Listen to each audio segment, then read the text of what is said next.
Certainly, Xolani, I do have with me Jama'ah. I've got Mr. Ganief Hendriks. I've seen you being very vocal in the Section 194 committee. It's interesting now that I'm going to hear your views about what the minister said about the country's finances. Yeah, in the committee, I was very worried about the high costs of those hearings. So now we've heard the minister's statement, which was supposed to guide us for the February budget and the 3-year budget. But instead of giving leadership and direction, the minister just complained. He complained that most of the money was stolen by looters and people who were corrupt. He complained about money laundering. He did not mention the 53% of the GDP that goes out of the country through illicit financial flows, where mining companies send money out of the country to Bermuda to avoid tax.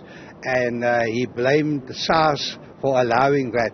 So the minister has blamed everyone that he hasn't got any money to address the problems of the country.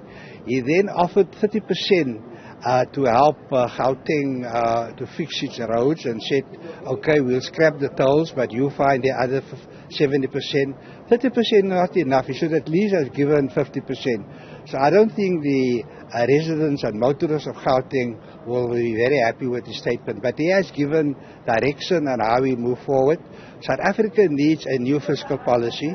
And we met with the minister yesterday on the eve of his budget statement, that is leaders of political parties, and he said that he will institutionalize a relationship between him and political party leaders so that we can give him input to prepare for February and to prepare for the 3-year budget. But it is clear that the ANC fiscal policy has failed us the last 2 decades and we need a new approach. And I'm very glad that the minister is open to consulting with leaders of political parties so we may come up with a fiscal policy that will benefit all constituencies in Parliament and not only the constituency of the ANC.